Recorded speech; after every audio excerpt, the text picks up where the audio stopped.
Collective Awakening podcast, sharing truth and knowledge in this time of conscious awakening with Chris and Stephen.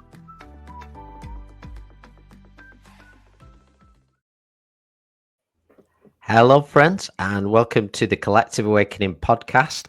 We're myself and Stephen really looking forward to this episode and the opportunity to speak to Dr Sara Pugh, and we'll be talking we're looking forward to talking about light really today on this episode and the effects it can have on our bodies. Thank you for joining us, Sarah, and sharing your time with us for this episode. Yeah, thank you very much for having me, Chris and Stephen. Amazing. So it'd be great just as an introduction, because I really don't feel I'd do it justice, to the work you specialize in and you do. Okay, at the moment I work doing something called quantum biology, but I started off a long time ago when I did a PhD and a degree in science. And that's when I first started using light, because one of my projects was all about fluorescence and shining light on different proteins. And I used to study loosely, it was to do with Alzheimer's and something called protein folding. So I was aware of light and biology, but I wasn't aware of how light can be used for healing or health, or how light can be harmful for health.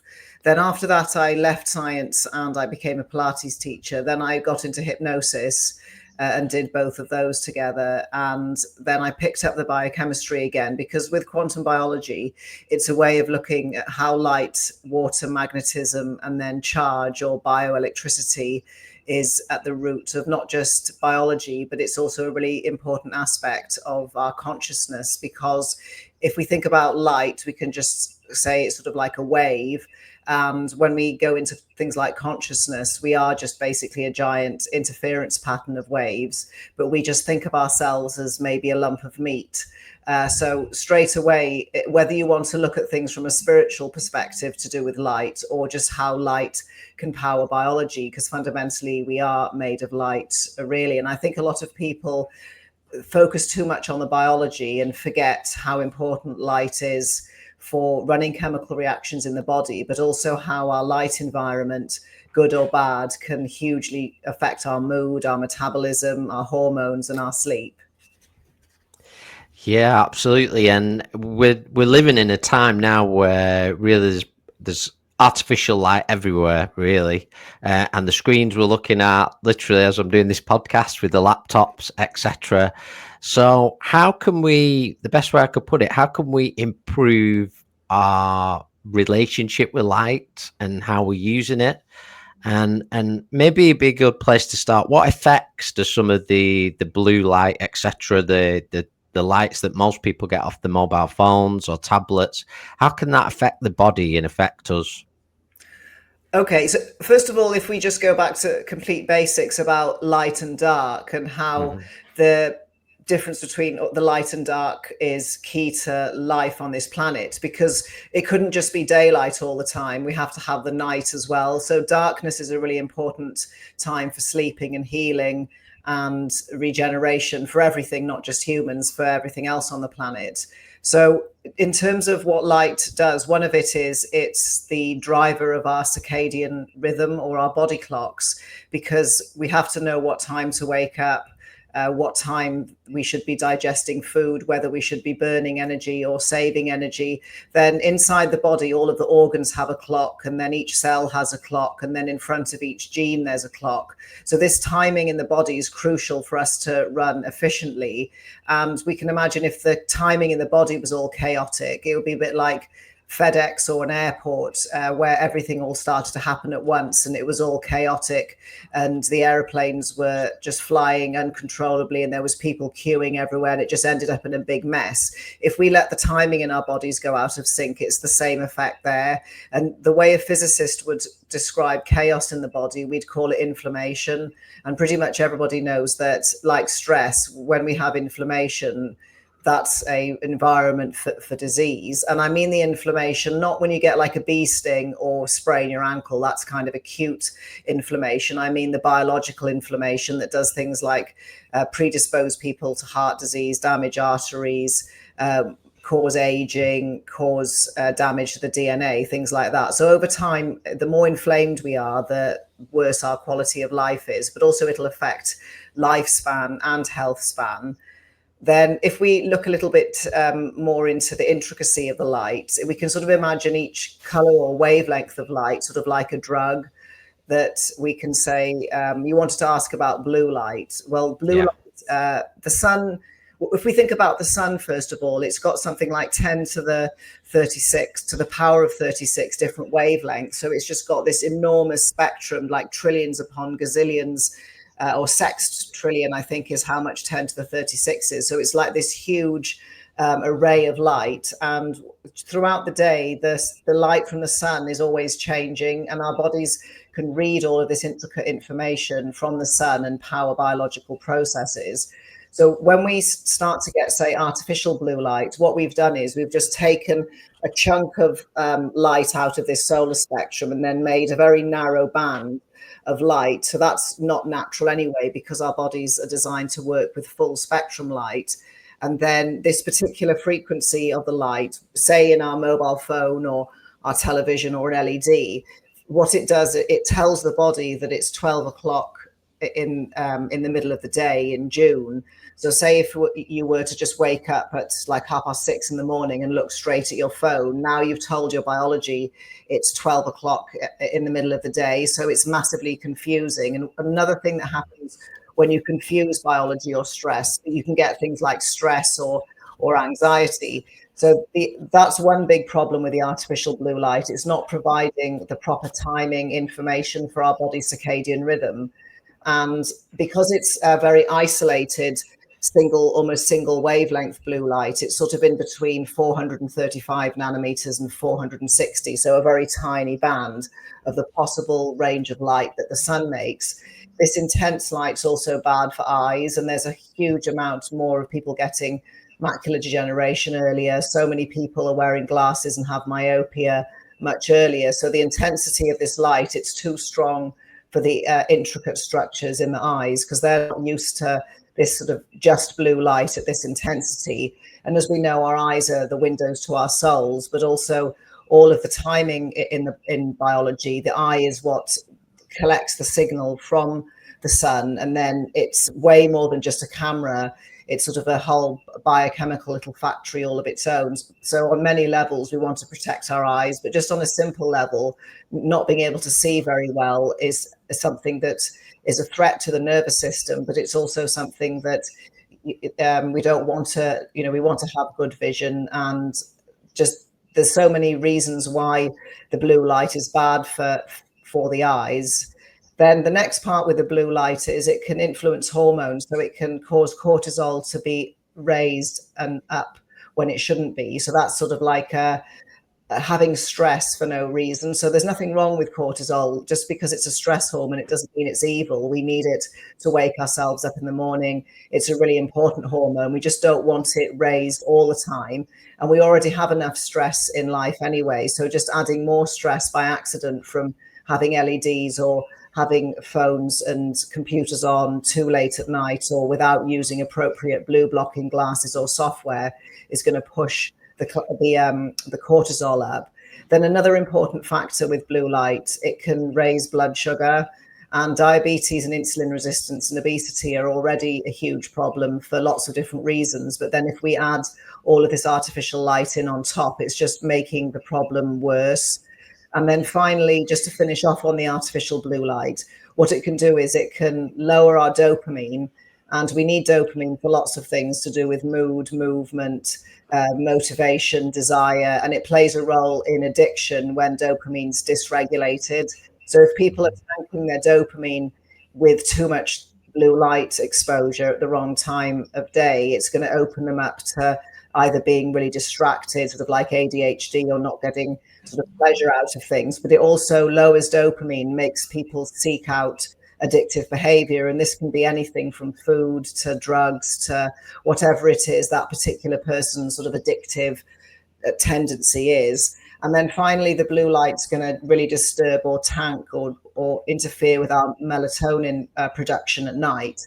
And then, like I said right at the beginning, being able to sleep and use the darkness for healing is absolutely crucial. So if we don't have enough melatonin for sleeping, it's going to mean the time we could rejuvenate at night is going to be affected because of the artificial blue light. And melatonin does lots of other things as well. People think it's just a sleep hormone, but it's important for detox, regulating sex hormones, something called autophagy, which is getting rid of old and damaged cells. And people might have heard the word autophagy before. It's something that can be upregulated when you fast. But also if we sleep properly and make enough melatonin, we'll do autophagy and heal and rejuvenate during the night. So the blue light's just this gigantic storm or perfect storm to add into all of the other problems that we've got in society, like people having insomnia, mood problems, depression, issues with food, addictions, ADHD, all sorts of things. So I think it's something that,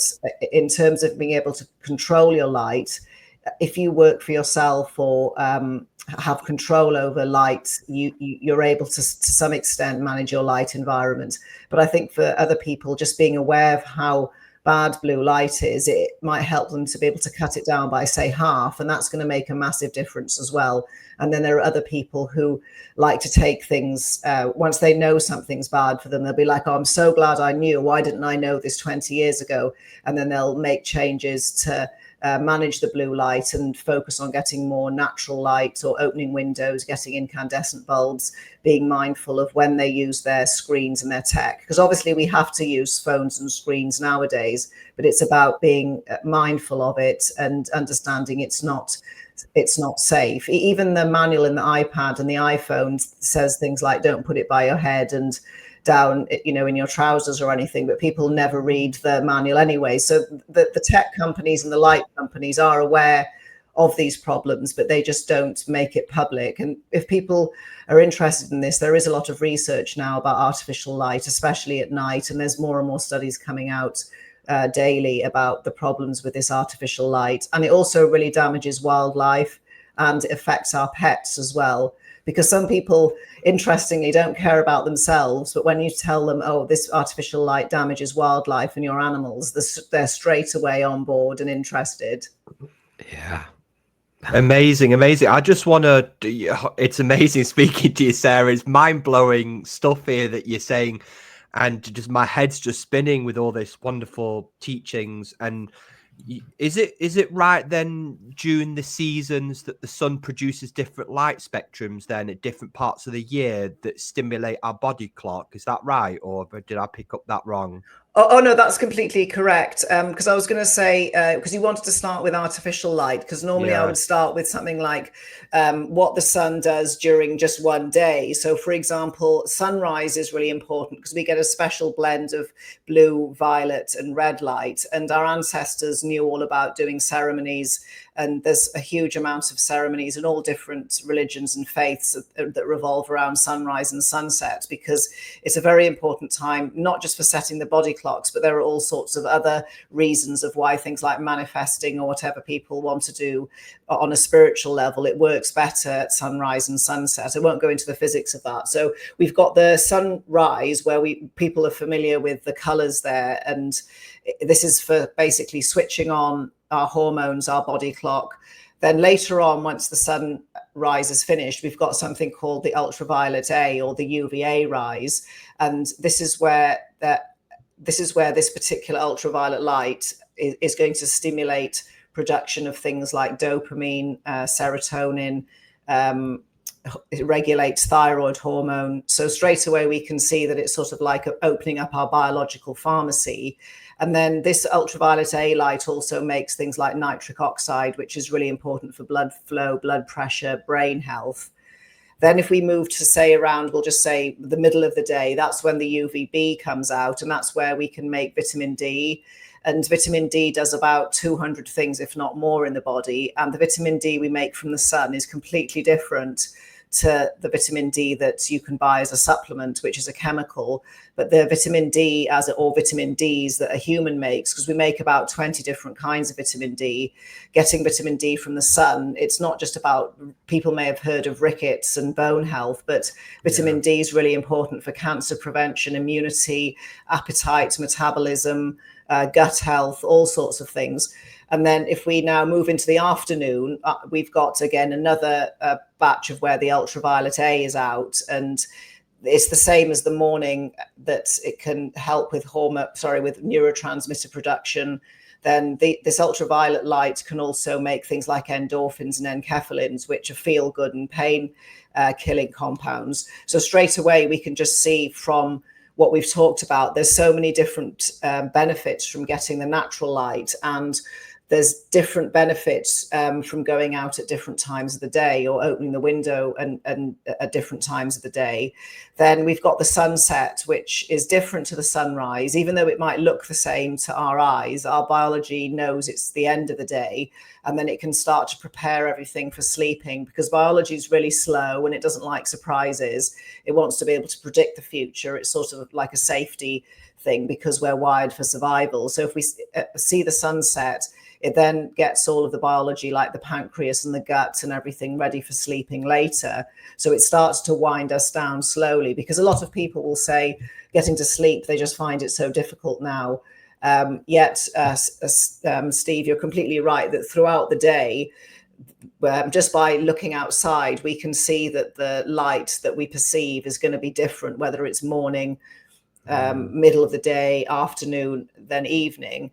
And then the sun sets, and then now we have sort of our darkness. And that's when we have to be careful about too much artificial blue light, because our biology is not expecting bright light, because it thinks, oh, the sun's set. And if you expose your body to bright light in the evening, it thinks, oh no, it must be daytime again. I need to wake everything back up. And then people can get wired and tired in the evening. But also you're completely correct that in the winter, say in the UK, it's different, because the days are really short and the nights are really long. And in the UK, we don't have UVB all year round, so we can't make vitamin D all the time in the UK.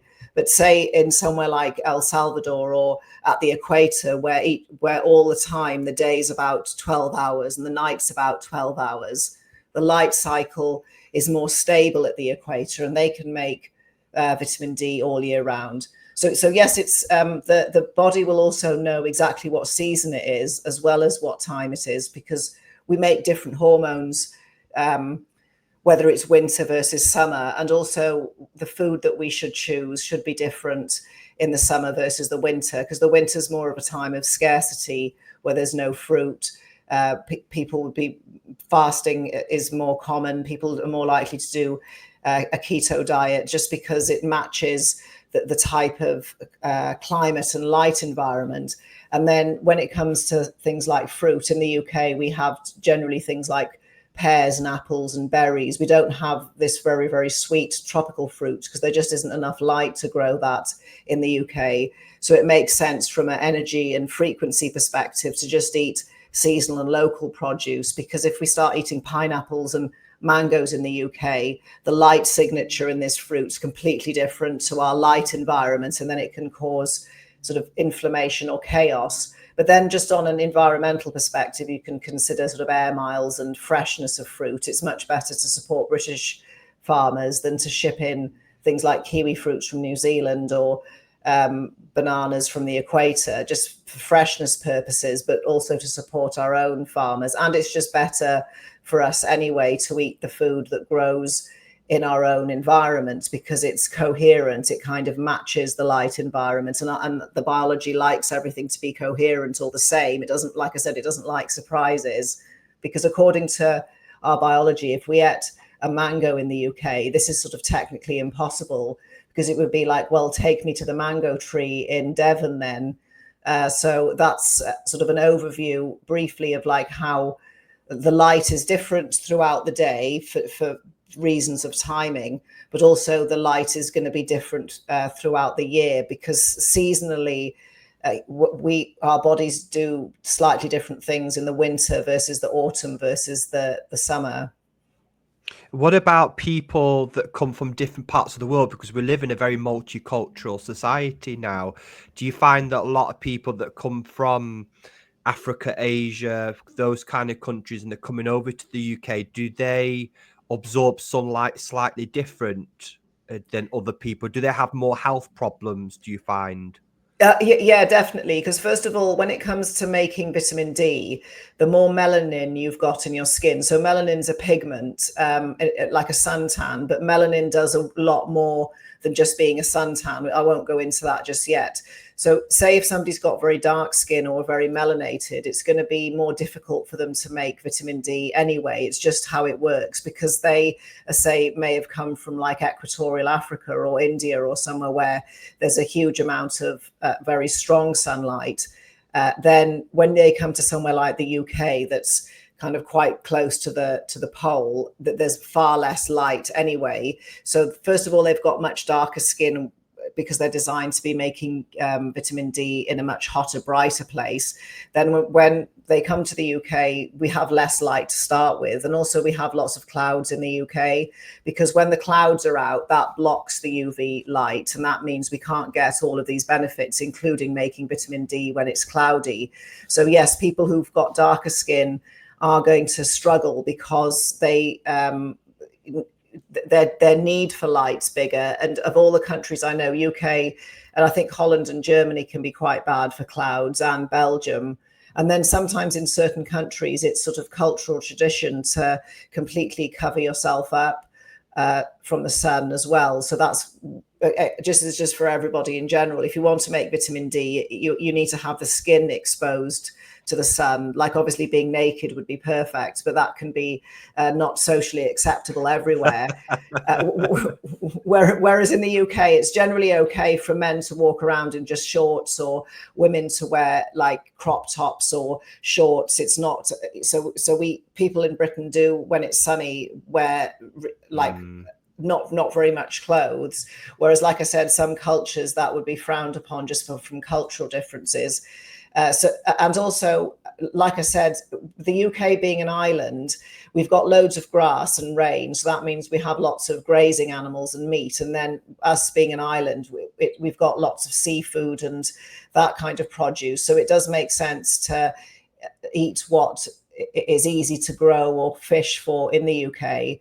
Similar to Scandinavia, they have an abundance of fish and they eat a lot of seafood.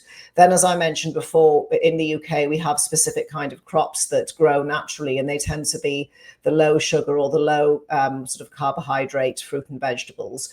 Whereas if people from other cultures are sort of shipping in or eating food that is much suited to being eaten in a hot country, you're now eating a tropical diet in a really cloudy, cold, grey country, where things like eating grass-fed Irish lamb or Welsh and Aberdeen Angus and oysters and fish and stuff and mackerel and all of the stuff that we have naturally, sometimes it's, again, a little bit of a mismatch in terms of the environment versus what people choose to eat. But I would say just eating processed foods is even worse than this, because the information in processed food is not even proper food. It's just chemicals, really. So when it comes to food, if somebody wants to eat sort of traditional food that's whole food, even if it's from the wrong country, it's better than eating disgusting processed food produced in Britain, if that makes sense. A lot of people have, I've read, I don't know how true this is, that they say that seed oils, the high consumption seed oils and alcohol causes people to burn a lot quicker in the sun. Yeah, definitely. Yeah. So with the seed oils or the PUFAs, the polyunsaturated fatty acids, first of all, they're not even natural. So they're produced in a factory and they're very heavily heated and they're hydrogenated. And they contain something called deuterium, which is an isotope of hydrogen that's not harmful unless you have too much of it. And seed oils are a deuterium bomb. So in saying that, because they're full of deuterium, they're going to be inflammatory anyway. And then because they're not very stable fats, because they're oils rather than solid fats, if they start to integrate in our tissues, it just makes us weaker. And then sunlight can be pretty powerful, particularly the UVB. So if you've already got your cell membranes and your skin and everything full of inflammatory seed oils, because there's other reasons why seed oils are inflammatory, you're just opening yourself up to being burnt when you wouldn't. And then with alcohol, alcohol's an oxidizing agent, so that's going to steal electrons, and we can just think of us in simple terms as our electric power or our battery.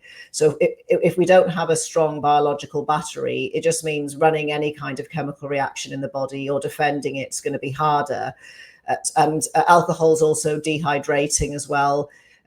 So there's lots of reasons why I say having alcohol and seed oils together is going to make people not just sunburn more, but it's really bad for every possible kind of illness that you can think of, be it insulin resistance or diabetes or obesity or whatever. But like anything, if somebody really wants to have some chips and beer once a week with their family, you have to sort of be mindful that it's if someone has it occasionally, because I don't like telling people, oh, everything's dangerous, you're all going to die. But I think a lot of people don't realize how bad seed oils are, because the other problem with seed oils is they're a really brand new invention. We've only encountered them since the 1950s. Whereas people have been drinking alcohol for an extremely long time, whether we want to think about the drunken monkey hypothesis of human consciousness or the high monkey. Humans have been exposed to alcohol for extremely long time. So we do have, within reason, some defenses against it. But the seed oils and the blue light and the man-made radiations, all completely brand new. And we just haven't had time to develop defenses against it yet. Yeah, it seems very much with even in our awareness of the seed oils that they've kind of crept up, and myself and Stephen would be going through things possibly in the last 2 to 3 years more and more, going, oh my goodness, he's got rapeseed oil and this has got it in, this has got it in. So it seems to have crept into absolutely everything with that. And I completely agree with what you've said there in the sense of kind of doing the best we can to eliminate that. That's what I feel, not putting, because I see sometimes people put themselves and actually cause themselves a lot of stress through maybe trying to be too rigid or disciplined. Well, that's not going to do you any good either. Just do your very best. That's my thoughts. Oh no, I completely agree. And also with the seed oils, it's also about encouraging people to cook for themselves, because if you buy your own things for cooking in, like our grandparents knew best, and even my parents, about cooking in dripping or lard or butter or coconut oil, and there's nothing wrong with those. That we've been using those forever for cooking. And then if people can choose their own foods, if they really love fries or chips, they can just go back to using, I think, dripping or something rather than seed oils, which McDonald's and things use. And also same with restaurants, a lot of the time they'll sneak seed oils in because it's cheaper and it's about profit. And exactly, I always say RTFL, which is read the effing label, and that's for everything, whether it's toothpaste or medication or supplements or your own food.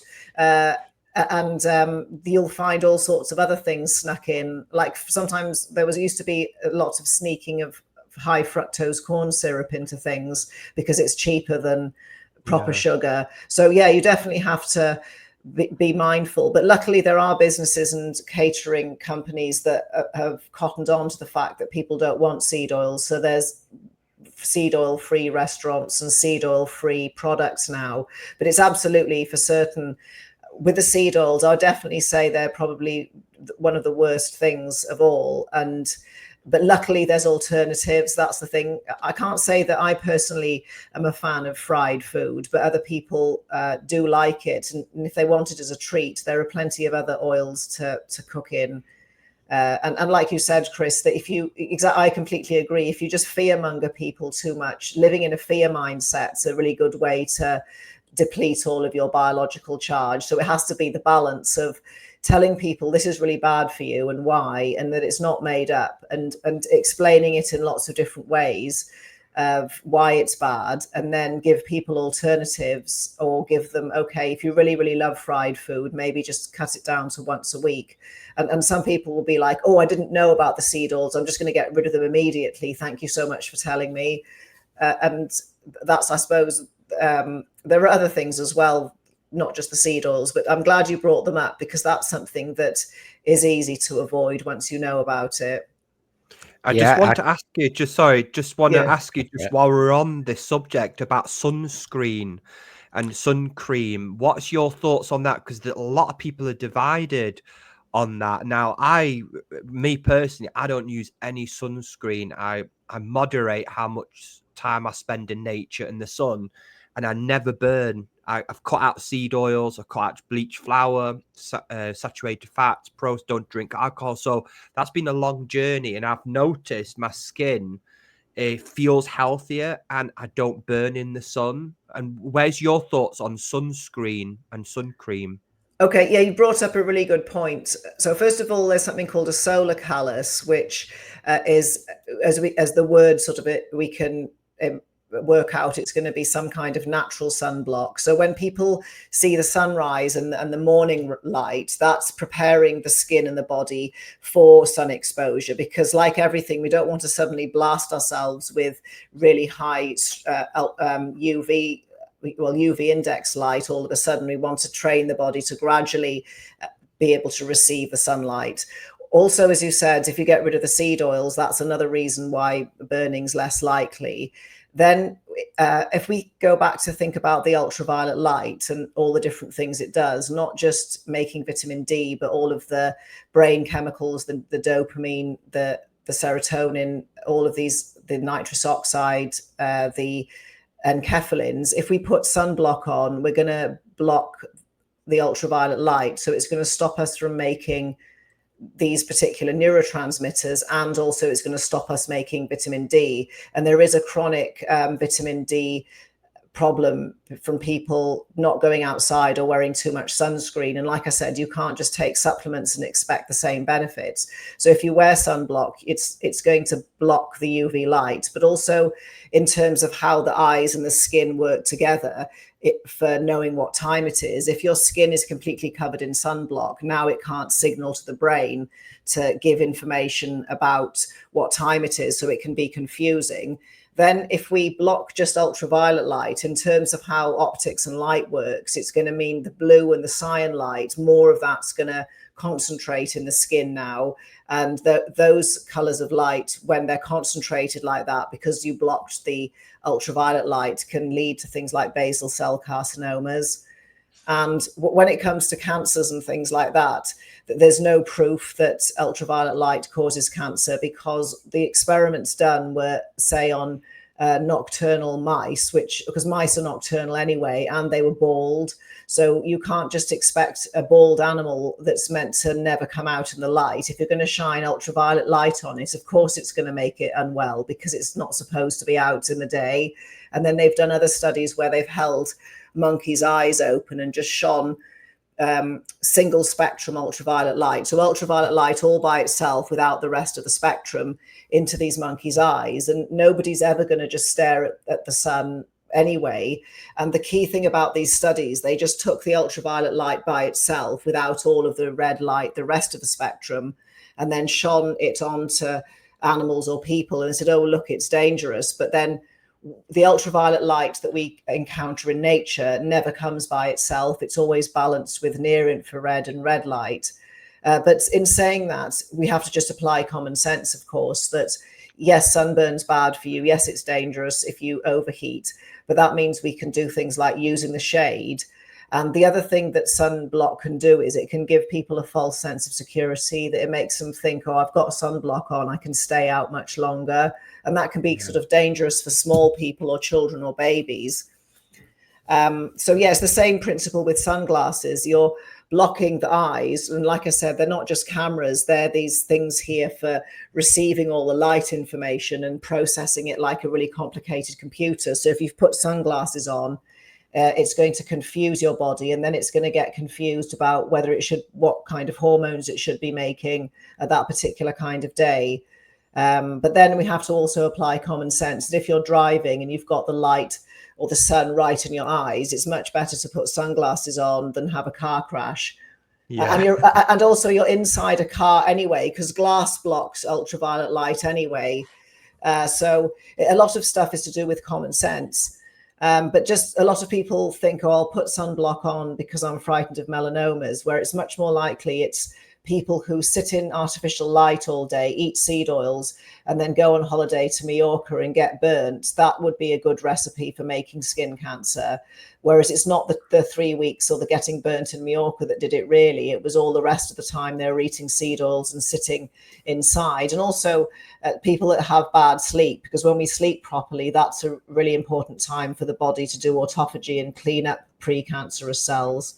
And then I think also people think, oh, I'll block a melanoma, but because they don't understand light or optics, they never thought, oh, I wonder if I block the UV, is it going to make other colors of light come in more in an unnatural way and cause a different problem? And then a lot of people will just say sunscreens are just chemicals full of toxins, and I don't really know what half of these ingredients are, and I don't want to put it on my skin. And then a lot of the sun cream companies, I think like Johnson & Johnson, they're a pharmaceutical company as well. So I know people who are just really distrustful of anybody that's a pharmaceutical company as well as a home care products company. There's a lady that I listened to a couple of months ago, and she said, if you can't eat it, don't put it on your skin. Yeah, that's a good one. Good. Don't, if you can't eat it, if they say do not consume, don't put it on your skin. So that's the way I look at things. So Chris, what do you want to pass on? Yeah, I just wanted to pick up on the earlier point when we were just coming off talking about seed oils and such and looking at the ingredients, and that I see it as what I feel is it's a time of discernment, to be discerning of everything in our life, to look and see what's right for us individually, and to stop and check things, to read things and to do our research. And as you were talking there, Sarah, it's not just one thing. And I feel maybe as a society, maybe we always look for that one thing that's the problem, where it's more looking at those combinations. And certainly when we talk about light as well, because we are living in this time where, a lot of people have sleep problems, mental health problems, stress, anxiety, and that could be, there's other ways that people look into trauma work, for example, and things like that, what they're eating, the diet. But when we look at light and our relationship with light, how should it look really for our health? Say, for example, starting with the room we sleep in. At one time, I thought I was being quite clever in a way, because the last set of curtains I got for my bedroom were actually not blackout ones. And I thought, great, the light's going to come in the morning. It'll wake me up as it's meant to. But what I didn't consider is the artificial light that's coming through. So how would you say our room should look that we're sleeping in terms of light and going through our day as well? Yeah, so with the bedroom, you want it as dark as possible, like about two lux. So there's different apps you can measure, because exactly that, even if you have the nice light in the morning, you're going to get everybody else's artificial blue light at night. And that's even worse than artificial blue light in the daytime, because there's studies since the 1970s about exposure to artificial light at night. And also our eyes and skin are more sensitive after sunset to light than in the morning. So I'll come to why that's important in a moment.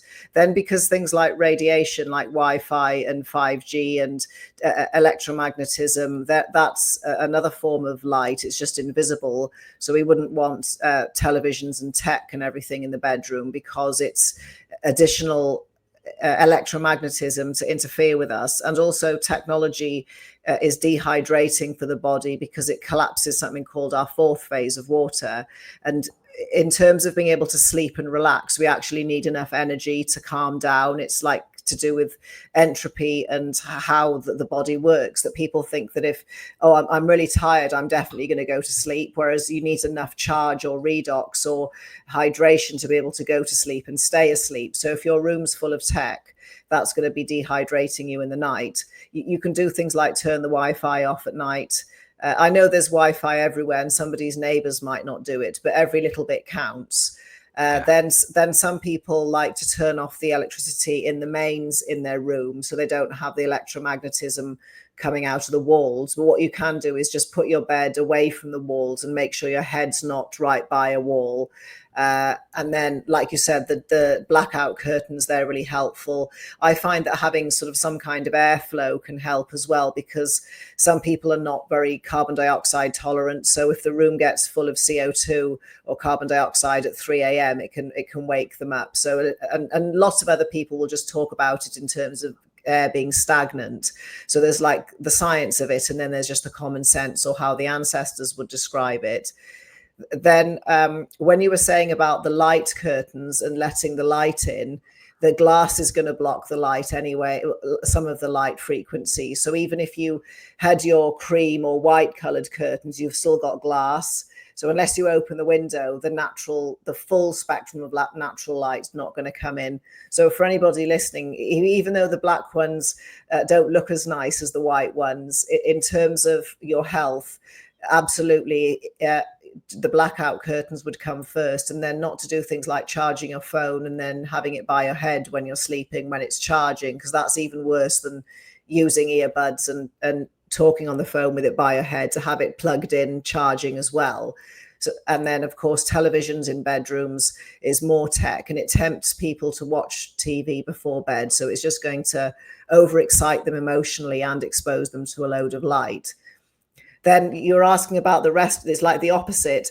Once we've woken up in the morning, we want to get as much light as possible in the day, because in the morning our eyes and everything are less sensitive to light. So we need to actually go outside, get at least a light over 500 lux or more. So it wants to be sort of bright light in the morning. So in simple terms, you want to make the bedroom as dark as possible with as least amount of artificial radiation or light in it.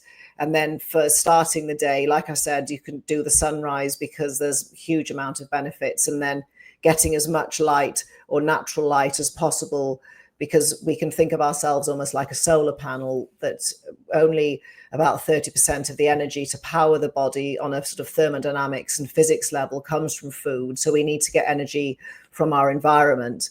And then the sun would be a great source, because our bodies are set up to designed to be able to be not only programmed by light for timing, but we can actually use the energy from the sun to give us energy, because it does something called expanding our exclusion zone water, or in simple terms, it makes our water battery bigger. And for people who are into spirituality, they've probably known for about 50 years about how important water was for health and life. So they probably laugh at the scientists now who've only just realized about how important this fourth phase or water battery is in the body. And then sunlight is a great way to charge up this water battery. Yeah, it's something actually we've done for a long while, is do different things with our water in terms of filtering it, and also we work quite a while with shungite as well, in terms of our water as well. But when we're talking about back to the sunlight, so well, there's two things I want to ask there. Is how long, because there are people who say, I think it's Barbara O'Neill said, get 15 minutes of light, 15 minutes on the front, 15 minutes on the back, and that should be enough. So how much is enough, and how much would be too much? Is there such a thing? Yeah, the thing is, the sicker somebody is, the more light they need. And if you think about it, if you're not outside in natural light, grounded, you're going to be inside around artificial light and tech. Yeah. And also when you're outside, you're close to the Earth's magnetic field, or the magnetism. Whereas if you're upstairs in your bedroom or on your computer, you're away from the Earth's magnetic field. So I would completely disagree there. I would just say, first of all, you've got to factor in children and work and your schedule, but you just want to get as much light as possible. And I just made a new sort of really, really basic quantum biology course, and there was some references about morning light and metabolism and how much is the sweet spot. And it did say between 45 minutes and 120 minutes. But then say if somebody's never done any of this before and they've got a school run to do and stuff, just going out and getting 15 minutes at sunrise would be a great start. Then when it comes to making vitamin D, you need to factor in how much clothing you're wearing, how much cloud cover is there, what's your Fitzpatrick skin type. And there are apps like my Circadian app and D Minder, where it can estimate based on what you put into the app how much vitamin D you're making. So the government says complete nonsense as well, that exposing your forearms in Britain for 20 minutes is enough to make enough vitamin D. And that's complete rubbish as well, because if you actually look to how much vitamin D you're producing used on these apps, you'll know you'll need to be out for significantly longer, definitely wearing as little clothing as possible.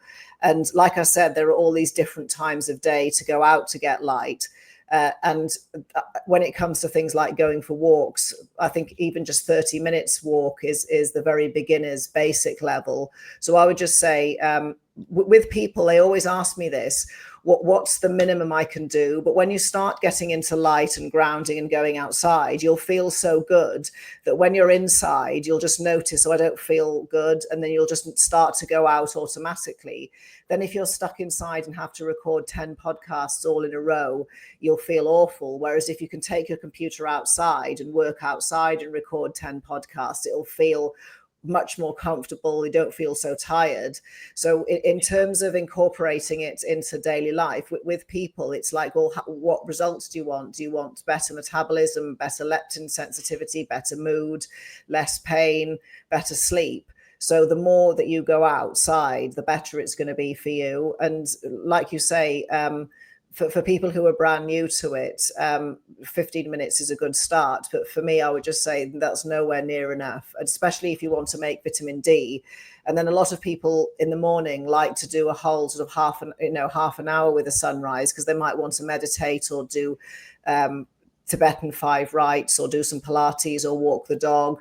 So this idea of, oh, what's the minimum, that just really irritates me for some reason, because it's something to do with, well, how much, it's like asking, oh, I really want to get fit and get an 8-pack and be able to do like a back somersault. What's the minimum amount of time can I go to the gym? It's like, it doesn't work like that. And a lot of quantum biology, you have to feel it in your own body, that in terms of spirituality and all of that, which we haven't even touched on, the more you reconnect with nature and the universe, the better you're going to feel. You're just going to discover all these wonderful feelings and connections. And after you get all of these feelings, you just won't want to be cooped up inside as much. Yeah, I completely agree. And I feel when it could be quite rare sometimes with the sunlight in the UK. So it seems to be when it comes out, it's just a natural to get outside. And I'm 2 minutes here from the beach in Fleetwood where we are, and it's just, oh, wow. And the other night, myself and Stephen went for a walk, and it was such a lovely night and quite rare for it to be so warm and nice. And it was absolutely packed with families, and it was lovely to see people getting out of the houses, away from the television screens, away from being in that compact space. And instantly, for me, people change back to the more natural state as soon as they come outside, talking on that level of ourselves in that spirituality side as well. I find it brings us out the mind, getting into nature and getting ourselves outside.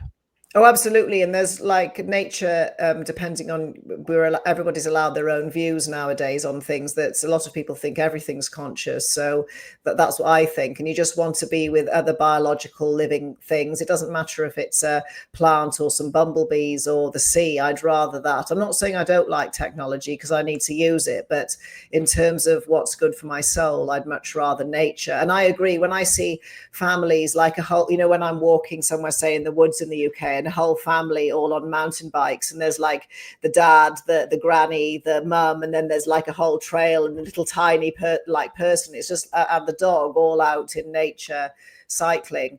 And also, I just wanted to add here that this is really important for the UK. You still get benefits from going outside when it's not sunny, because the near infrared light that charges because our water battery inside the body is completely different to water that we drink. We won't go into that because it'll just confuse people, because we were going to concentrate on light. But when you go outside and it's cloudy, all the near infrared light still going to be able to charge your water battery, but it also is very healthy and good for the mitochondria. And this near infrared light is really, really good for blood flow. And I think in terms of chronic disease, like blood flow problems like heart disease or strokes or just general brain fog or sluggishness, if we have good blood flow, that's going to be beneficial for everything. And just so people know, even if it's raining or cloudy, if you go outside, you still get lots of benefits. You just don't get the ultraviolet light, but you get the red and the near infrared light, which is hugely helpful and healing. Yeah, I think that's great advice. A friend of mine actually mentioned this to me last year, that she will, in the winter, even when the sun's out, she will get a coat on and then sit outside, and or sit outside when it's cloudy, and it really opened my mind up there, and so I can completely understand. So I'll just hand over to Stephen there. You had something you wanted to ask. Yeah, I know. I just wanted to ask a little bit about light bulbs then. What kind of light bulbs are the best bulbs that we can use within our environment in a house? We can still buy incandescent or filament or Edison bulbs in the UK, that you can just get them on Amazon, because they're slightly they have all of the red still left. Because there are companies that are aware of this problem, you can buy now sort of more circadian friendly light bulbs, which will have a better balance of light. But in terms of just keeping it simple, I don't have light bulbs in my house in the UK anymore. I can get about with just natural light, and the same, because I'm in America at the moment, we have the lights off most of the time, but there's a lot more brightness.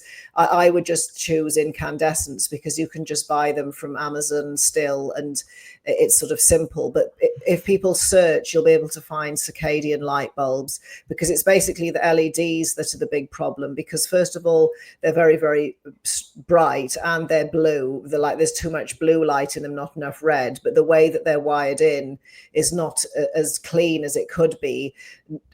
Just the simple wiring to screw a light bulb into the ceiling, that sort of simple wiring, and it doesn't create sort of dirty electricity as much as the LEDs. So that's where we could start. Salt lamps are really great, because they're pretty and they're not too they have a nice red to them. Candles, things like that, bearing safety in mind. So it's mainly the fluorescent strips, and like the fluorescent strips, and then mercury arc lamps, they tend to be in places like supermarkets. They're not very good at all for our biology. And then the lights like the incandescents that have got the red, or some red back in, and then circadian lighting would be appropriate for people. And then, of course, you can get red light bulbs and amber light bulbs for nighttime. And some people who don't want to turn on all the lights if they need to go for a wee in the night, you can get this like little thing you put on the floor, and it's a motion sensor, and it's very dim red or amber, so that you can go to the loo in the night and not fall down the stairs. Because again, some people go to the loo in the night and turn on all the lights, and then wonder, oh no, I can't get back to sleep now, and I've woken up my wife and my children with a light. So yeah, things like that can be helpful as well. Yeah, I've got a lot of light in my hallway, so it goes on and off if I need to go to the loo, because you do feel. But also, you know what I found as well, I don't know about you, Sarah, in America, but it seems cars now seem to be so bright. The way, you know, when you're driving in the motorway in the evening, I think the lights are too bright on the light bulb in the cars. Oh, no, I completely agree with you. I've noticed that in the UK as well, that there seems to be like massive light and then layers of lights, and it's blinding. But also I've noticed the street lights, there's more of them, and they're really, really, really bright as well. But it's like you said, it's to the point it's so bright. Actually, yeah. This is nothing to do with quantum biology. I think it actually stops me seeing properly. The brightness, it's sort of overwhelming.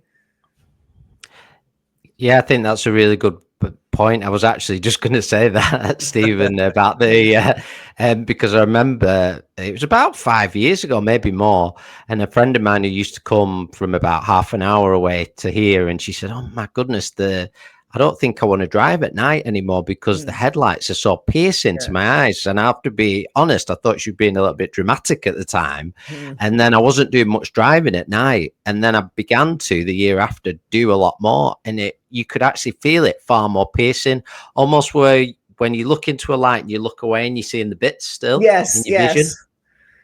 Oh yeah, it hurts, and it's really, and it's like people who don't know anything about quantum health tell me it hurts my eyes. Is there something wrong with me? And I say no, there's something wrong with the car light. They just, other people have said they think it's dazzling and blinding and dangerous.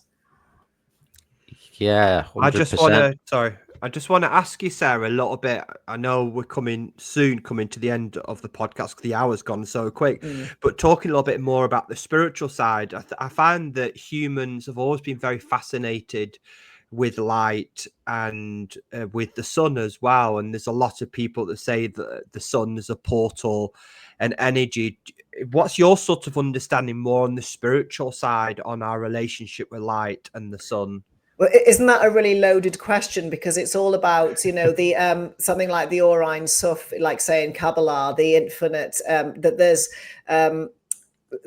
the source is fundamentally light, and it's like the torus shape, and all we want to do is just go back to the light. That could end up going anywhere. But loads of cultures, I mean, sun salutations in yoga, it's to say good morning to the sun, and there are numerous other traditions where the sunrise and the sunset. Then I think the Incas and the Aztecs were thought the sun was conscious and alive, and I'm sure there was a culture that used to do human sacrifices because it thought the sun fed on blood, and if they didn't do sacrifices, it wouldn't come up the next day.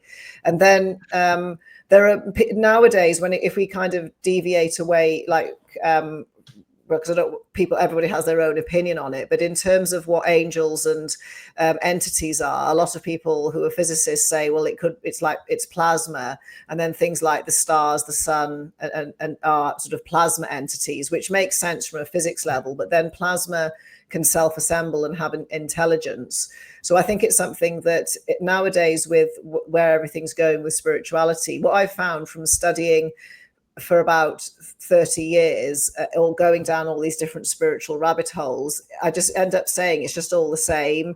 I keep coming back to the same, and it's all about fundamentally doing it from a seat of love, because love itself's actually a wave in physics as well. And then in terms of light, you know, we could talk about the divine light, or the quantum light in the body, and the fact that matter or mass is just light that's frozen or slowed down, like David Bohm said, the frozen light. So there's this intricate relationship between light, whether it's the sun or the source, or however, because people will have their own views about how it all works. No matter what, light is life, and there's different sorts of light. And also a lot of the times, if I think when you read through a spiritual text, like even the Bible, I'm pretty sure the Father actually, if you look into some interpretations, means a light. So it's just wherever you turn, there's always light and there's always water somewhere with spirituality. And of course we've got air and earth elements as well, but then it's something we could just integrate that into, like wind, and then earth being the earth outside, that no matter where you turn, it all comes back to having a relationship with nature and light and water. And that's what we're sort of fundamentally made of. I've kind of not gone in, when it comes to talking about spirituality and religion, sometimes have to be a bit careful because people are still stuck in sort of an older paradigm. But I think when it comes to quantum biology and light and water and everything we've talked about, and magnetism, it'll give you a new insight into spirituality, because you're not going to find the answer in a book or anything. And I think getting things like downloads or connecting to the collective unconscious, or the mind of God, or whatever you want to call it, much, much, much more likely to happen the better connection you've got with light, water, magnetism, and the planet, and the better you sleep. And then my whole purpose for people is to teach them to reconnect with nature so they can discover the truths of spirituality and get downloads for themselves, because they're not going to learn it from a person or a book. That's what my thoughts are. And I don't want to do a spoiler alert and say, everything's the same. But it makes me feel I feel at one whether somebody's a Sikh or a Muslim or a Sufi or Jewish, somebody who's mature and understanding and doesn't mind that I'm not exactly the same religion as them, but we have a huge amount of the same rivers of truth, and we act in the same way. So that's kind of my take. And that's where I think quantum biology and light and water magnetism come in. And then I think you've mentioned food a lot, that of course food is light. And if we're putting crappy light information, as in crappy food in, it's going to affect our light body. You are what you eat. You Yes. don't eat food, you eat energy. That's why I say to people, you eat energy. And I think, and I feel this, a lot of the South American, we got involved with a lot of the South American teachers, and the way they view the Western world, particularly in Europe, is our reconnection, our re-remembrance back to spirit. Yes. If that's our own spirit or to nature, it's we've lost our connection. A lot of people have lost that connection back to nature, which is a free, painless, effortless life, living in sunlight, living off the land, and I think we need to help people remember and reconnect back to the simple. This stuff that we talk about is so mind-blowingly simple. It's not difficult to understand when you understand about your relationship with your body, which is your temple, and your relationship with nature. Yeah, exactly. And I agree about, things like our ego and then our fears and our identities. It's so wrapped up that our higher self or true self, we don't recognize ourselves anymore. And then I think, like you were saying, once you've woken up or found the truth, it doesn't mean you have to live outside in a tree for the rest of your life. Once you've connected with nature, you can then realize, oh yes, all of this is sort of material trappings, and it's not really about my true purpose. But if I need to go and work on the computer for 3 hours because I've got to earn a living, it doesn't mean you're going to be not spiritual, because you already know the truth. Because sometimes people are frightened of spirituality. Oh no, am I going to suddenly want to become a monk and live in a cave and leave my family? It's not like that. You kind of know straight away, oh, this is a trap, or this is, but you're aware of it. You're not sucked in. You can kind of think, okay, I can control my relationship with technology and everything now, whereas people that haven't got there yet just are completely sucked in and think everything on the internet's real and that's what life is. So definitely, I think what you said, Stevens, I completely agree with that. Quantum biology is really simple, and because it's so simple, people think, oh, it can't possibly work because it's so simple. Yeah, it's been absolutely incredible speaking with you, Sarah. Fun, yes. And I really could ask about 50 more questions, but I know we're coming to the end of our time today, and really it couldn't. Those last words there for me are just a perfect way to complete the episode, and coming back to that natural way, really, our natural way of life.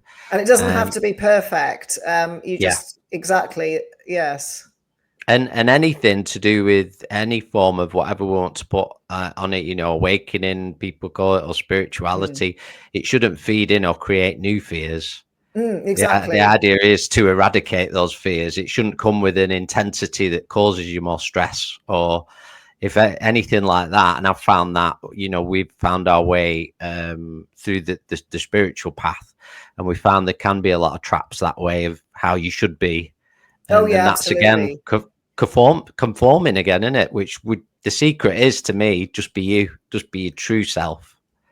Exactly. And then, as I said, being in a fear mindset drains our charge as well. And then trying to be perfect or being frightened of doing it wrong and everyone seeing, especially in spirituality, because that's why I don't think that, like you said, there's nobody, there's no human that knows the answer. So why are people so worried that they might do spirituality wrong? Because who's judging? Yeah, exactly. I couldn't have said it better. So thank you so much. Thank you for sharing your time with us. Anybody who's listening or watching, we will put some links if you want to connect to more of Sarah's work, and I certainly would encourage you to check out videos on YouTube, etc. And there's a lot of an abundance of valuable information that I'm sure you'll find helpful. So thank you so much. Thank you so much for everyone listening. Yeah, thank you, Chris and Stephen. Thank you.